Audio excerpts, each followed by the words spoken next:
벤츠는 조금 더 우아하고 화려한 맛, 그리고 볼보는 네, 여러분 안녕하세요. 클로입니다. 오늘의 영상은 제가 벤츠 E클래스 오너로서 이 동급 세그먼트 차량이죠. 볼보의 S90과 벤츠 E클래스를 비교해보고 각 장단점을 좀 따져보려고 합니다. 볼보의 S90 같은 경우에는 B6 차량이고요. 제 차량은 구형 E220D 디젤 차량입니다. 다소 비교가 조금 어려울 수도 있겠지만 그래도 전반적으로 볼보의 감성이나 벤츠의 감성이 다르기 때문에 그 부분 위주로 좀 비교해보도록 할게요. 먼저 디자인을 살펴보면요. 벤츠 E클래스 같은 경우에는 럭셔리 세단을 대표하는 디자인을 가지고 있습니다. 그래서 예를 들어서 멀티빔 LED 헤드라이트 혹은 이 다이아몬드 그릴이 시그니처 디자인이고요. 반면에 볼보 같은 경우에는 스칸디나비안 디자인을 채택해서 깔끔하고 미니멀한 느낌을 줍니다. 이 대형 토르의 망치 형태의 LED 주간 주행 등이 특징이고요. 간결하고 정제된 라인으로 고급스럽고 세련된 이미를 강조하고 있습니다. 정말 이 두 차량 그리고 두 브랜드가 추구하는 출구미와 약간 어떤 그 시그니처 디자인 부분이 좀 다르기 때문에 어떤 게 더 좋다, 낫다 할 수는 없겠지만요. 아무래도 좀 화려한 디자인을 원하시는 분들은 벤츠를, 아니다 나는 좀 클래식함을 원한다 하시는 분들은 아무래도 볼보를 선택하시지 않을까 싶네요. 자, 이제 실내로 들어가 볼 텐데요. 벤츠 같은 경우에는 이렇게 화려한 느낌입니다. 그리고 좀 가죽이라든지 그리고 이렇게 보시면 나무 재질의 마감으로 해놔가지고요. 조금 더 정교하고 우아한 느낌을 주고 있습니다. 조금 더 전통적인 고급감을 중시한다라고 할 수 있을 것 같아요. 어두운 데서 비춰봐도 되게 화려함이 쫙 느껴지는 그런 디자인이죠. 특히 벤츠 같은 경우엔 야간 주행을 할 때 이 앰비언트 라이트가 굉장히 화려하게 들어옵니다. 반면에 이제 볼보 S90 같은 경우에는 현대적인 스칸디나비안 디자인을 채택해서 되게 깔끔하고 직관적인 디자인이 인상이 깊는데요. 가운데 보시면 이제 9인치 터치 스크린과 간결한 버튼 배치가 좀 특징이고요. 또 여기도 나무와 알루미늄으로 적절히 조화를 시킨 실내가 돋보입니다. 확실히 이렇게 어두운 데서 라이트를 켜보면 벤츠는 정말 화려하고요. 볼보는 좀 더 깔끔하고 세련된 맛을 주는 것 같죠? 두 차량 모두 실내가 매우 정교하고 깔끔한데요. 벤츠는 조금 더 우아하고 화려한 맛, 그리고 볼보는 직관적이고 세련된 맛에 좀 초점을 많이 둔 것 같습니다. 파워트레인에서도 좀 많이 다른데요. 제 차량 같은 경우에는 디젤 차량으로 구형 모델이고요. 최근에 나온 디젤 차량 같은 경우에는 단일 트림으로 나왔고 또 8천만 원대의 가격이 책정된 차량입니다. 그리고 4기통 디젤 엔진이기 때문에 약간의 겨울철이나 엔진 소음이 살짝 있는 편이고요. 그러나 이 차량 같은 경우에는 이제 마일드 하이브리드 차량이고요. 그렇기 때문에 예전의 디젤 모델보다는 이제 엔진의 소음이라든지 연비 부분에서도 훨씬 더 효율적인 차량이라고 볼 수 있습니다. 차량의 최고 마력은 194마력이고요. 토크감은 이제 아무래도 볼보보다는 조금 더 좋은 토크감을 자랑하고 있습니다. 볼보 같은 경우에 이제 B5, B6 그리고 T8 차량이 있는데요. B5 같은 경우에는 2.0L 그렇기 때문에 이제 약 250마력 정도를 발휘하게 되고요. B6 같은 경우에는 300마력을 발휘하게 됩니다. 그래서 사실 지금 비교하는 벤츠 E클래스랑은 정말 비교할 수 없는 정도의 출력을 낸다라고 보시면 될 것 같아요. 승차감 같은 경우에는 부드럽고 조금 더 정숙한 승차감을 제공하고 있고요. 예전 말이긴 하지만 사실 좀 회장님의 차 하면은 벤츠의 이미지가 좀 강하기는 했잖아요. 정숙하고 좀 더 안정적인 느낌을 주는 그런 차입니다. 확실히 달려보면 운전에 막 재미를 엄청나게 느끼는 것보다는 조금 더 안정적인 주행에 초점이 맞춰져 있다라고 보시면 될 것 같아요. 그래도 이제 동급 차량에 비교해서는 노면에 어떤 그런 울퉁불퉁한 부분이나 요철에 대해서는 조금 더 충격을 더 잘 완화하지 않나 라는 생각이 좀 드는 그런 차량입니다. 이 주행을 하다 보면 느껴지는 게 이 차량의 크기보다 훨씬 더 경쾌하다는 느낌을 받습니다. 벤츠보다 더 경쾌하고 민첩한 느낌을 주는 그런 차량이에요. 네, 지금 엑셀을 막 밟았을 때도 사실 굉장히 치고 나가는 힘이 좋고요. 근데 이 힘을 굉장히 많이 쓰지 않았다라는 느낌도 많이 받게 됩니다. 볼보의 승차감 같은 경우에요. 많은 분들이 볼보 하면 왠지 좀 부드러운 이미지 때문에 부드러운 승차감을 상상하시는 분들이 꽤 많거든요. 근데 벤츠랑 비교를 해봤을 때 볼보는 상대적으로 딱딱한 승차감에 속합니다.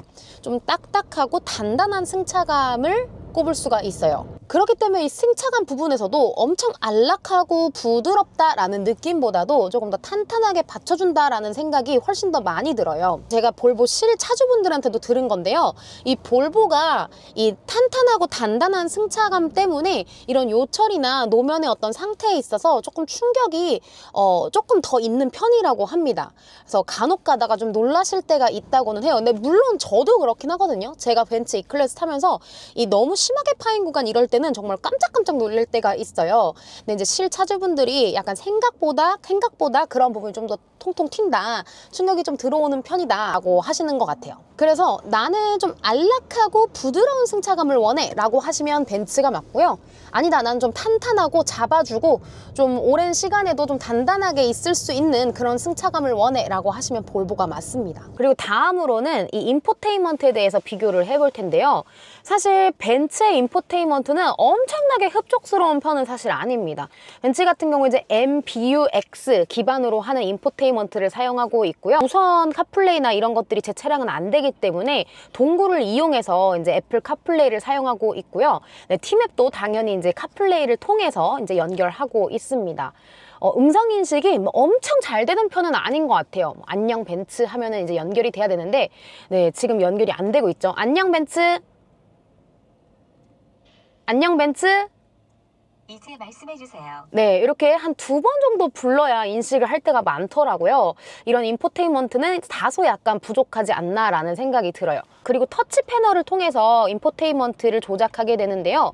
이게 저는 상당히 조금 이렇게 완전 편해지지는 않더라고요. 조금 더 벤츠만의 이 감성이지 않나 싶습니다. 최근에 이제 많은 차량들이 이 인포테인먼트 부분에 있어서 훨씬 더 많은 발전을 하고 있고, 또 이제 한국인이 좋아하는 어떤 형태로 많이 변화하고 있잖아요. 근데 그거에 비해서 벤츠는 아직 좀 살짝 좀 더디지 않나라는 좀 생각도 있어요. 그리고 더구나 이제 벤츠의 순정 내비 같은 경우에는 불편합니다. 네.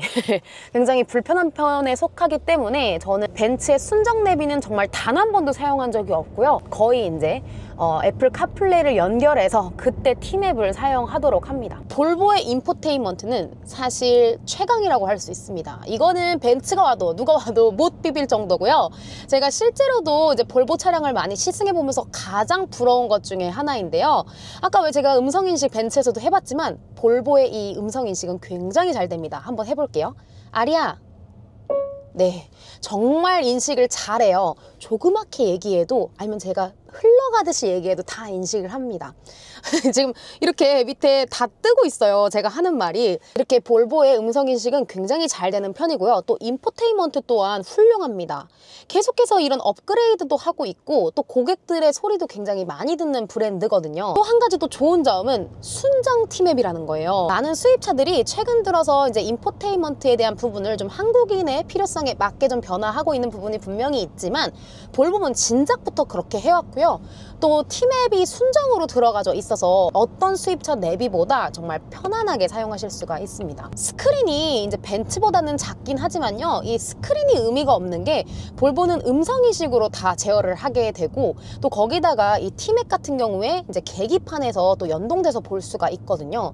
그렇기 때문에 굉장히 편리하게 인포테인먼트를 사용하실 수 있습니다. 인포테인먼트는 비교할 수가 없어요. 볼보가 훨씬 좋습니다. 공통점을 하나 찾아냈는데, 비상등이 벤츠나 볼보나 이거 되게 작네요.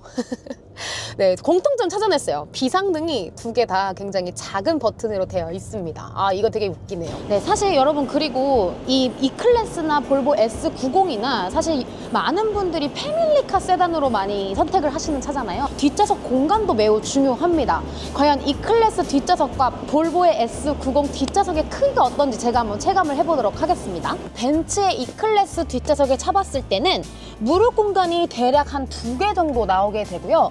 헤드룸 같은 경우에는 약 한 뼘이 조금 안 되네요. 주먹 하나 반 정도가 들어가게 됩니다.